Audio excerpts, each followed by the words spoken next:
Halo, di sini saya akan menerangkan tentang pribadi atau pinjol ilegal.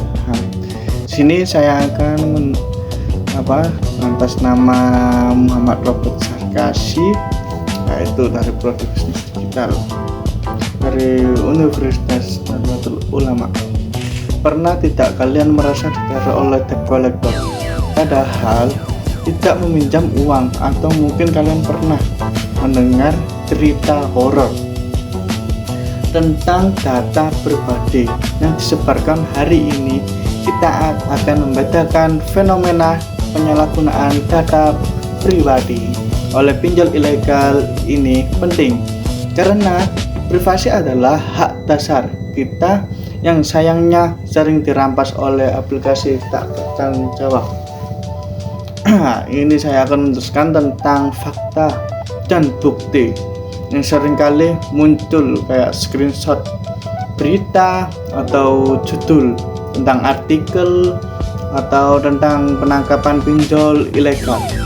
Faktanya yang di lapangan itu yang menunjukkan bahwa aplikasi pinjol ilegal seringkali meminta akses berlebihan, mulai dari daftar kontak, galeri, foto hingga lokasi data. Inilah yang kemudian mereka gunakan sebagai senjata untuk memeras nasabah. Jika terjadi keterlambatan pembayaran ini, sekedar bisnis adalah tindakan intimidasi digital.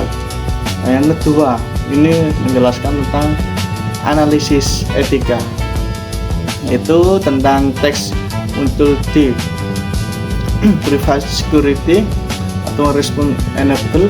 Mari kita bedakan dari sisi etika digital. Pertama, privat, terjadi pelanggaran serius karena data sensitif diambil tanpa persetujuan yang jujur. Kedua, security sistem keamanan mereka sangat lemah yang membuat data nasabah rentan atau bocor ke pihak ketiga, yaitu responsibly. Perusahaan pinjol ilegal itu tidak memiliki tanggung jawab etis sedikitpun. Mereka beroperasi layak preman digital.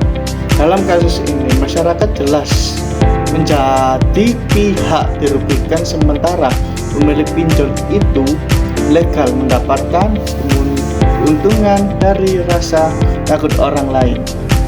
Nah, di sini saya akan menerangkan tentang pendapatan dan argumentasinya itu gimana. Menurut saya, pendapatan saya, tindakan penagihan dengan menyebarkan data pribadi adalah tindakan yang sangat tidak etis. Bisnis yang sehat harus mengutamakan kemaslahatan dan perlindungan bagi pengguna, bukan justru menggunakan taktik ancaman untuk meraup keuntungan. Hal ini mencederai kepercayaan publik terhadap ekosistem ataupun ekonomi digital kita. Nah, yang ini saya akan menjelaskan tentang rekomendasi untuk keluar masalah ini, mencari solusinya itu apa. Lalu apa solusinya itu? Yaitu untuk perusahaan, mereka harus transparan dalam penggunaan data sesuai regulasi OJK.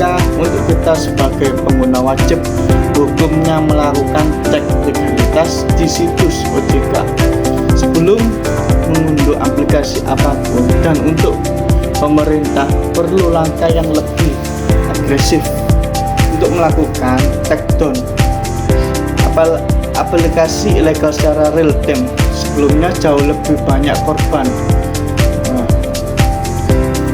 Terus untuk jadi kesimpulannya itu gimana ya, kayak teknologi itu diciptakan sebagai alat bantu, bukan alat untuk memeras.